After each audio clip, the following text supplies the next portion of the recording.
There's a list that every retirement blogger, every expat YouTube channel, every quote, move abroad and live your best life influencer handed you for the last decade.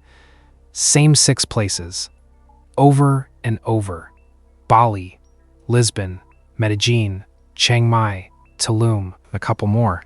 They called them paradise, they called them affordable, they called them life-changing. They were right 3 years ago.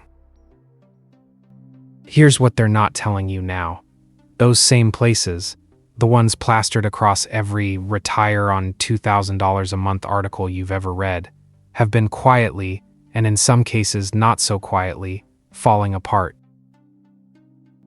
Rents have doubled, locals are furious, crime is up. The governments that once rolled out the welcome mat are now making it clear that Americans, specifically, are no longer welcome. And several of these destinations have safety situations that the State Department is actively warning against. Here's the part that should actually scare you. Nobody is updating the list. The same blog posts from 2021 are still ranking #1 on Google. The same YouTube videos with thumbnails, smiles, and $1,200 a month titles are still getting recommended. People are making life-altering retirement decisions based on information that is years out of date. We're not doing that today. We went through current cost of living data, expat forums from 2024 and 2025, first-hand reports from retirees already on the ground, State Department advisories, local news sources, housing market indexes, and visa policy changes. What we found should be required reading before you book a single flight. 6 destinations, counting down from bad to completely untenable. Stay until #1 because that's the one most people are still planning to move to right now, and the situation there is the worst of everything on this list combined.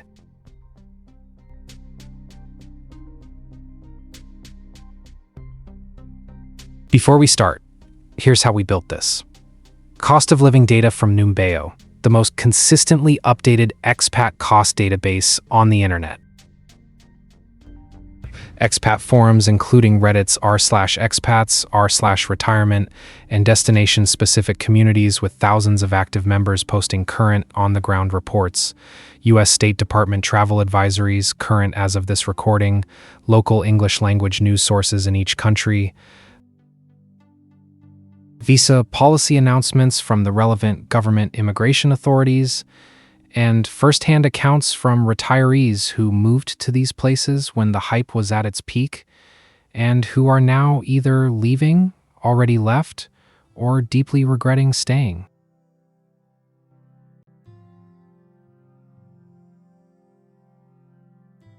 Both sides, always, because your retirement is not a travel influencer's content strategy. 3 years ago, Chiang Mai was the crown jewel of budget retirement. Former Thai capital, surrounded by mountains and jungle, 300 Buddhist temples, world-class street food for $1 a bowl, furnished apartments for $300 a month, and a cost of living so low that American retirees were living on $1,000 a month and calling it their richest years. The digital nomad crowd discovered it first. Then the retirement crowd followed. And exactly that sequence of events, is where things started going wrong. The problem is not that Chiang Mai became popular. The problem is the specific type of popular it became and what that popularity did to the economics and the culture. Start with the visas, because this is the policy change that changed everything.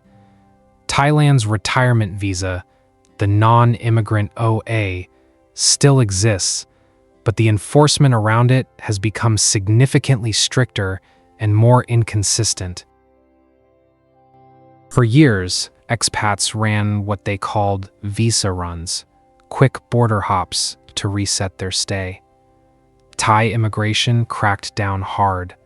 The 90-day reporting requirement is now enforced with new rigidity. Banks have added new paperwork layers for the seasoning requirement on the $27,000 deposit you need to hold in a Thai account. Retirees with no criminal history and years of clean compliance have been denied re-entry without clear explanation. Immigration officers at land borders and airports have wide discretion, and they're using it. Then there's the cost. In 2019, a furnished one-bedroom apartment in a good Chiang Mai neighborhood, Nimman Santitam Nimman Hayman, ran $250 to $350 a month. That same apartment today,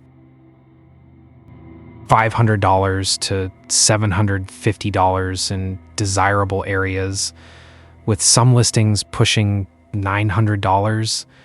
That's not a gradual inflation adjustment, that is a doubling. Grocery prices are up roughly 30% from 2021 levels. $50 to $3. And restaurants in expat-heavy neighborhoods are approaching $8 to $12 a meal without alcohol. A realistic monthly budget for a single retiree living modestly in Chiang Mai today is $1,400 to $1,800. The $800 a month dream is dead. And here's the thing nobody wants to say out loud. There's a growing undercurrent of resentment toward foreigners, particularly wealthy Westerners, in Chiang Mai. Not widespread, not violent, but real, and documented across dozens of expat forums. Landlords raising rents specifically when they know a foreigner is interested, locals voicing publicly in Thai and increasingly in English, frustration that foreign money has made their own city unaffordable. It hasn't turned hostile, but it's changed the texture of daily life in ways that matter. The catch is not that Chiang Mai is dangerous. It's not. It's that the specific deal that made Chiang Mai extraordinary, rock-bottom prices, ultra-easy visa access, frictionless expat life, has quietly expired.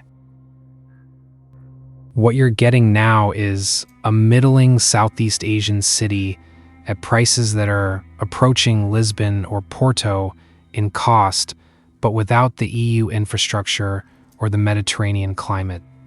The magic to dollar ratio has collapsed. Who should still consider it? Nobody who hasn't visited recently. If your last research on Chiang Mai was before 2023, you are planning for a place that no longer exists. Visit first, for at least a month, then decide.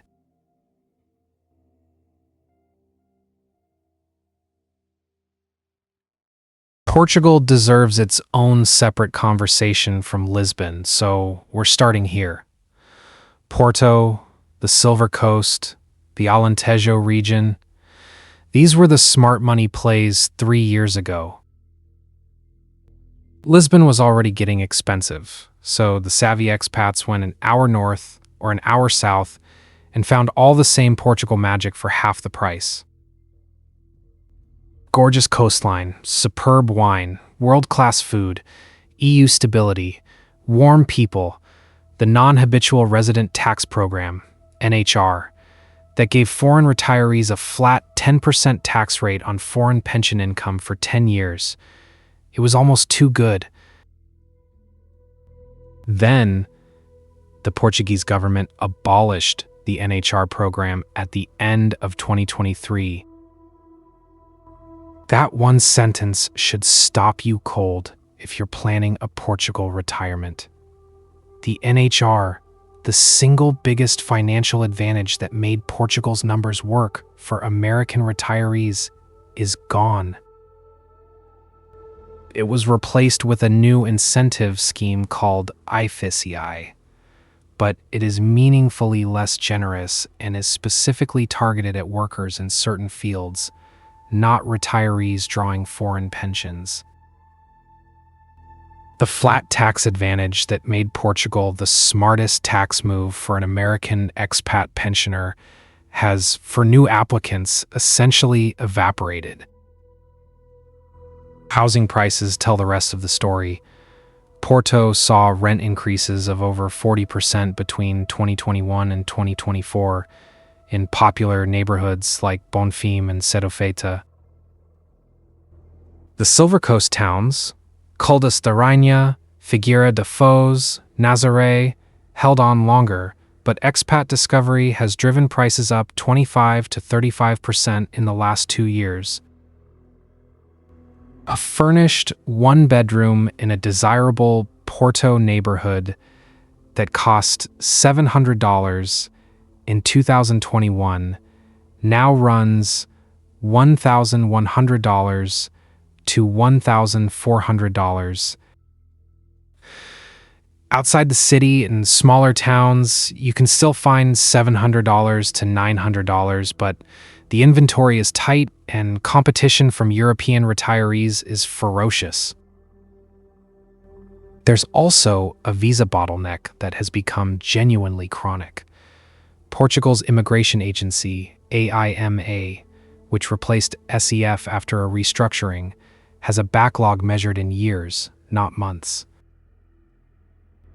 Retirees who applied for the D7 passive income visa in 2023 are still waiting for appointments. Some have waited 18 months for a biometric appointment that takes 20 minutes. During that waiting period, you're technically in legal limbo, present on a tourist allowance, unable to open certain bank accounts or access public services as a resident. Expat legal forums are full of Americans who sold their houses, moved to Portugal, and spent a year and a half waiting in administrative purgatory. The catches compound. Anti-tourism protests in Lisbon and Porto, including activists literally blocking tourist buses, signal real public tension around foreign money reshaping local neighborhoods. Portugal is not hostile to Americans by any measure.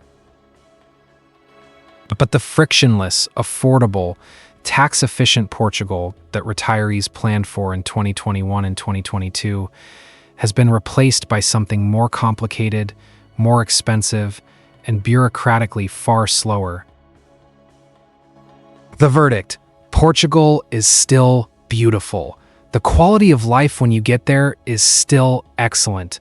But the specific financial and logistical case that made it an obvious choice for American retirees has materially weakened. The NHR is gone. Rents are up. The visa queue is measured in years. If you're doing the math from a 2022 article, you're doing the wrong math.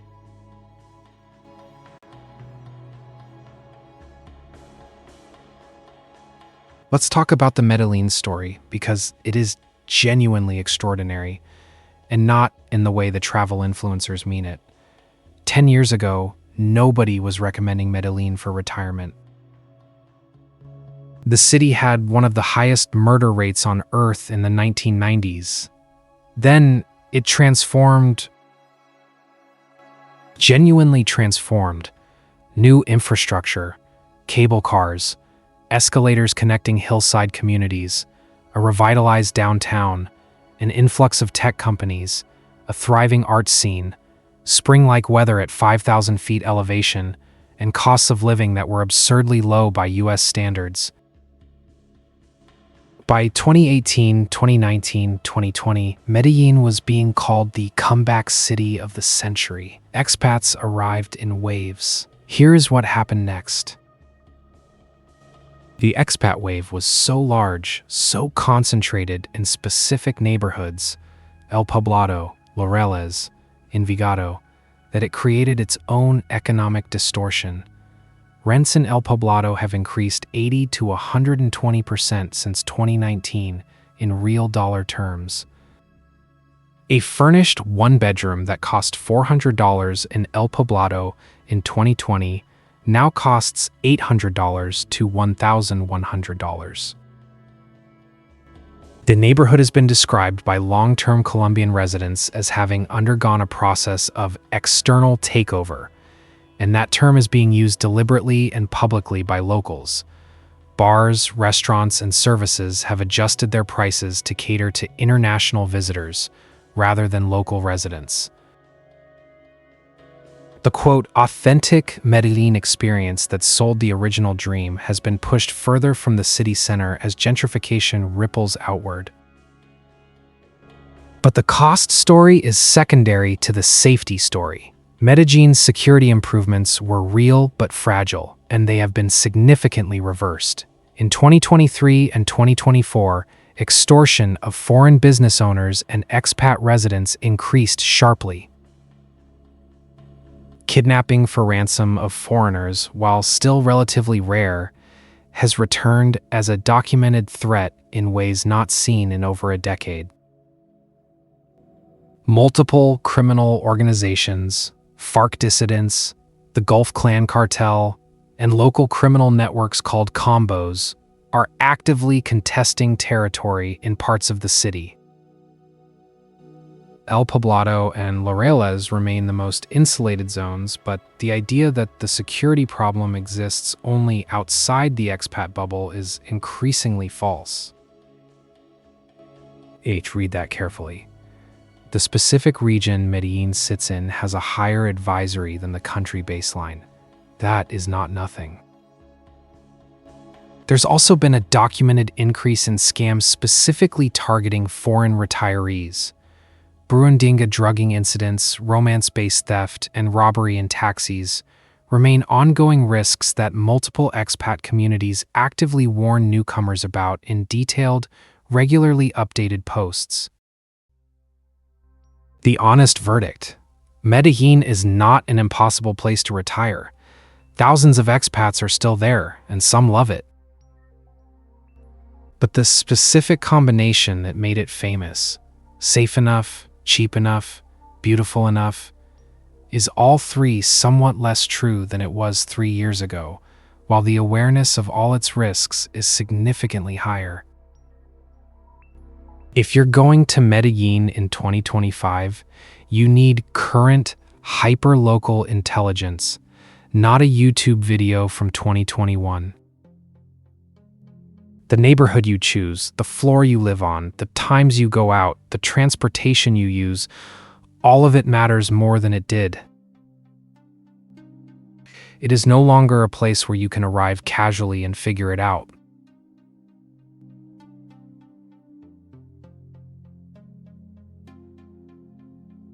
Tulum was never really a retirement destination. It was a lifestyle aspiration, sold as one.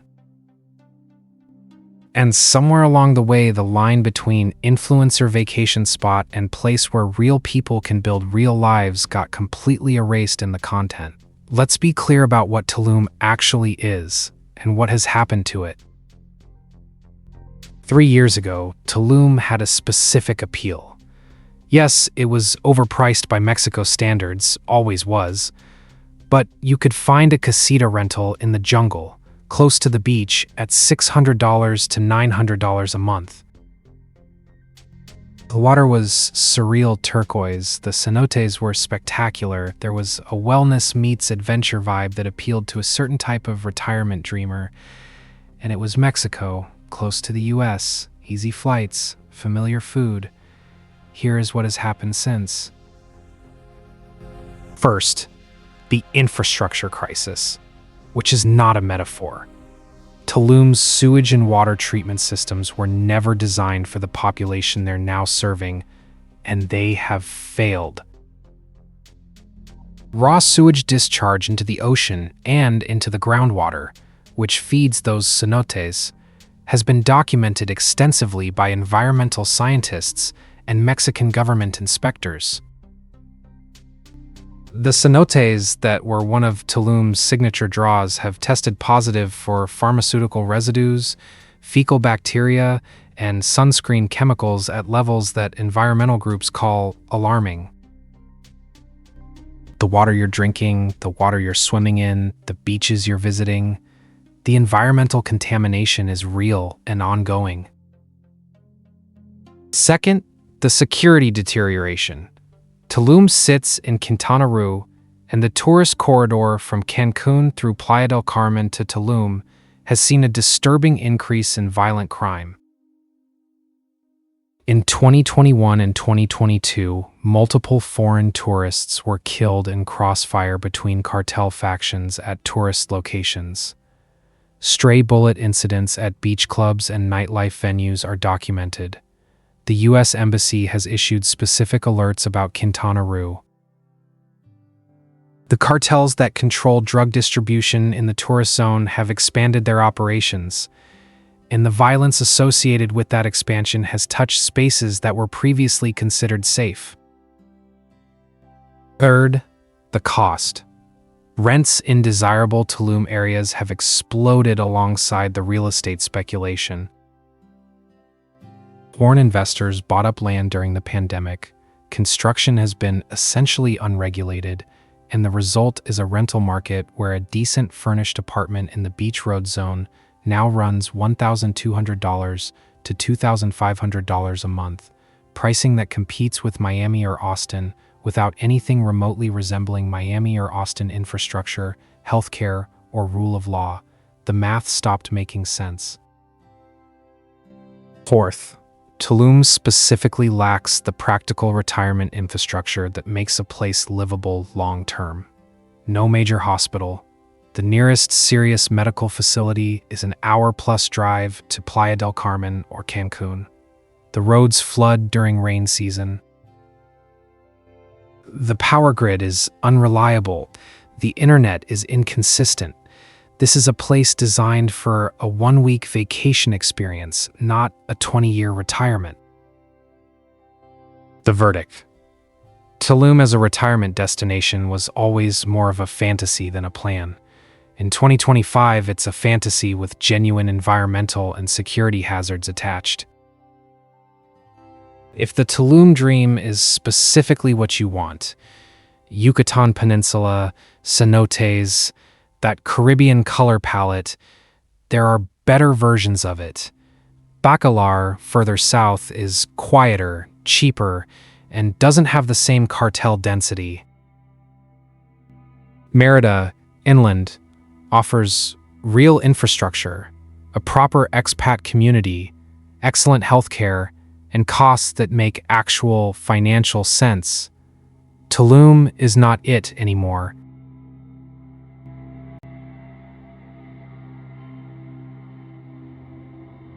Bali breaks hearts, and I say that knowing how many people reading this have a Bali dream folded carefully somewhere in the back of their mind.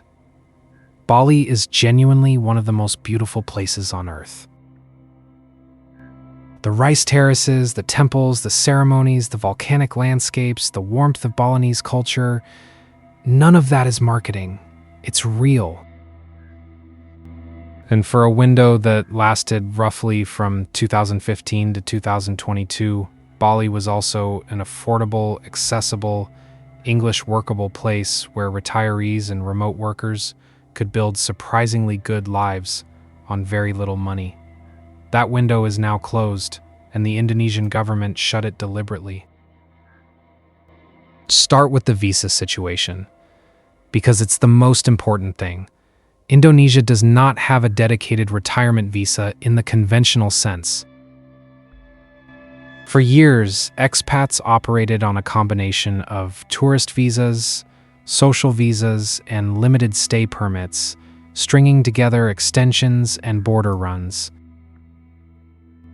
In 2023, Indonesia introduced a new 5-year second home visa that technically allows longer residency, but requires either a $130,000 deposit in an Indonesian bank account or ownership of property worth at least that amount. For context, that's the entirety of most Americans' liquid retirement savings sitting in a foreign bank, in a currency that has historically been volatile, in a country with no bilateral investment protection treaty with the United States. That is not a retirement program. That is a financial risk most retirees cannot and should not take. The alternative, longer stay options have become more restricted, not less, with a crackdown on the gray area visa strategies that the expat community relied on for years. In 2024, Bali's governor made international headlines by explicitly calling for the deportation of foreigners who were, quote, behaving badly, a category defined broadly enough to include working without a work permit, which includes anyone running a remote business, consulting, creating content, or anything that generates income. Deportations of foreigners for working without permits increased sharply. The message from the Indonesian government to foreigners living in Bali on tourist-adjacent visas was explicit. You are not welcome to make a life here on your own terms. Then there's the cultural tension, which has become the dominant conversation in Bali expat communities. The influx of digital nomads, many of whom arrived post-pandemic with no interest in Balinese culture and every interest in recreating a Western lifestyle in a tropical setting, created a backlash that is now affecting how all foreigners are perceived. Balinese Hindu community leaders have spoken publicly about sacred ceremonies being disrupted, temples being treated as photo backdrops, and the commercialization of their culture. The phrase "Bali is not for sale" has appeared in public protests. This isn't hostility toward all visitors, but it is a genuine cultural reckoning, and it has changed the character of what living in Bali actually feels like day to day. The cost story completes the picture. Canggu, the neighborhood that defined the Bali expat lifestyle for half a decade, has seen villa rental prices increase by 60 to 100% since 2021. A basic furnished one-bedroom that cost $400 in 2020 now runs $700 to $1,000. Restaurants and cafes in expat areas price in dollars, not rupiah, and charge accordingly. A month of groceries in a Western-style supermarket in Canggu runs $300 to $400. The famous live like a king on $1,000 a month arithmetic has been replaced by something closer to $1,800 to $2,400 for a modest but comfortable life. And that's before you account for the fact that you don't have a legally stable long-term visa to support that life. The honest verdict: Bali is still breathtaking to visit. It is no longer a viable, financially sensible, legally stable retirement destination for most Americans. The visa situation alone should disqualify it until Indonesia introduces a genuine, accessible retirement visa program. The costs no longer justify the lack of infrastructure, the legal precarity, or the cultural friction. The dream of Bali retirement belongs to an earlier era. Keep it as a vacation dream if you want, it earns that, but build your retirement somewhere else.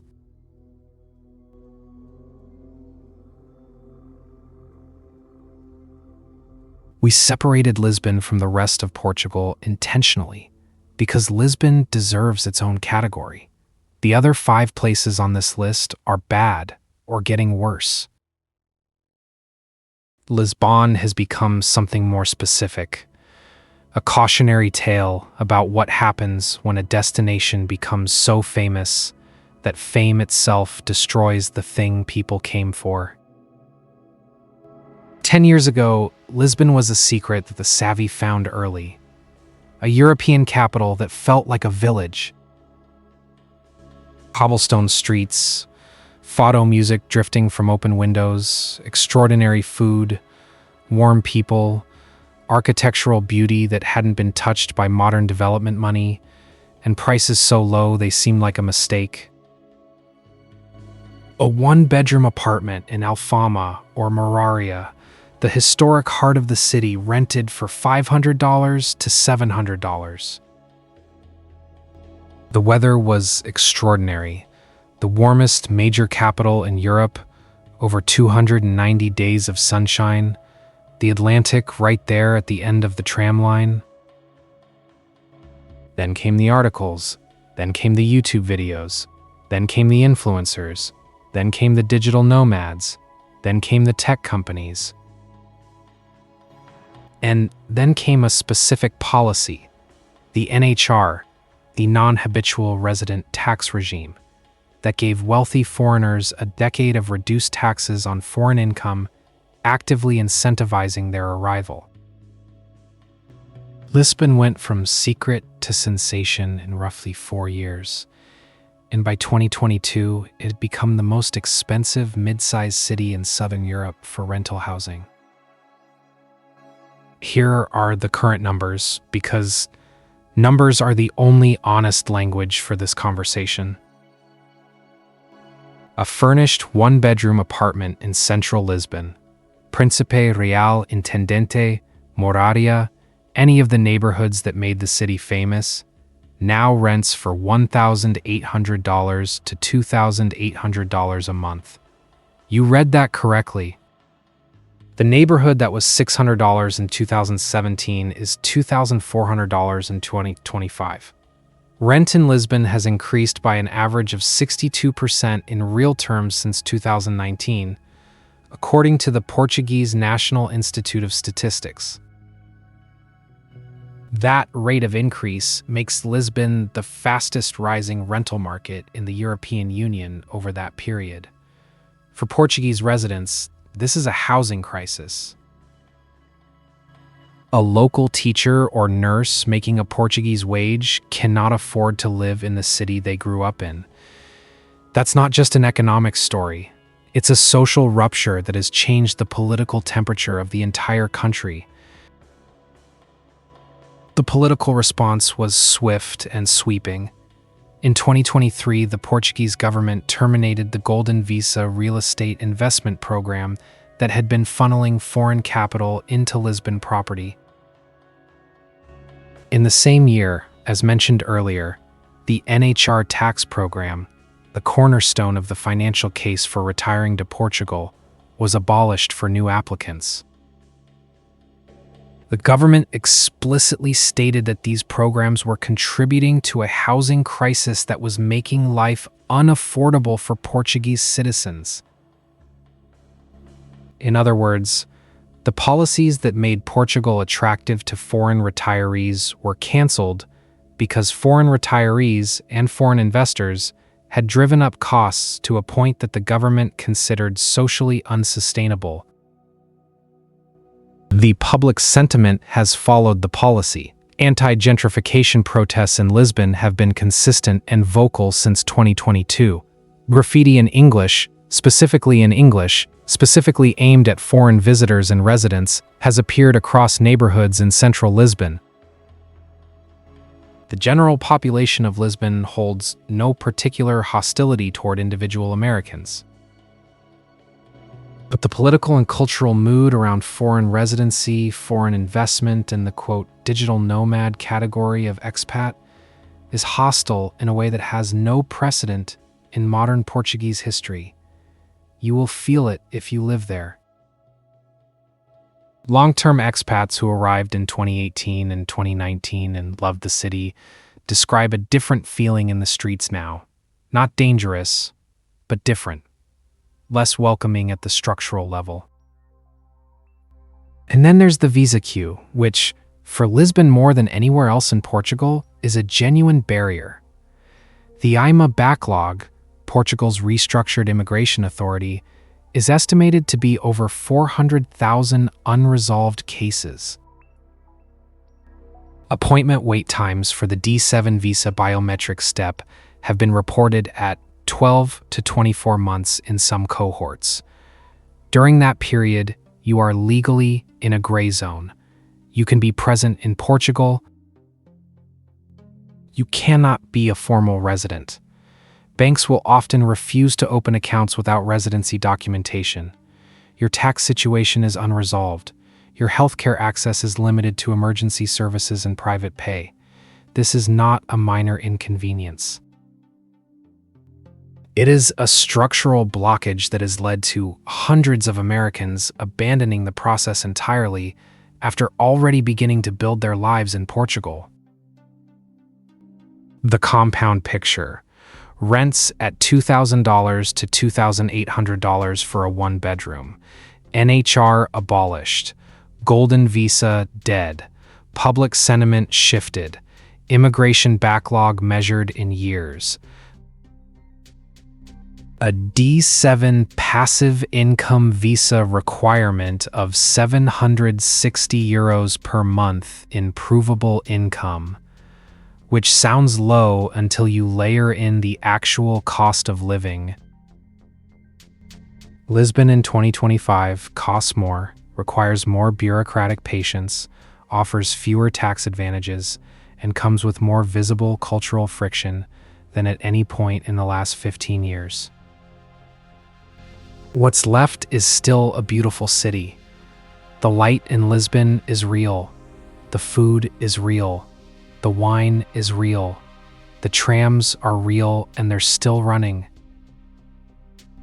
But the specific value proposition, European capital, English-friendly, affordable, tax-advantaged, easy to get into, that drove tens of thousands of Americans to pack up and move there, that is gone.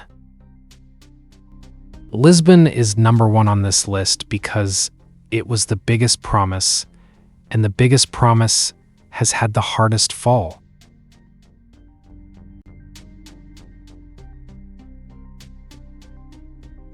Six places. 6 collapsed promises. Let's put them in order one more time, because this matters. Chiang Mai, the visa enforcement tightened, the prices doubled, and the magic to cost ratio that defined it has quietly disappeared. Chiang Mai is still a nice city. It's no longer a retirement deal. Porto and the Silver Coast. The NHR tax program, the entire financial engine of the Portugal pitch, has been abolished for new applicants. Rents are up 40%. The immigration queue is years long.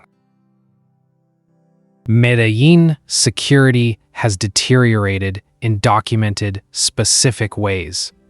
Rents in expat neighborhoods have nearly doubled.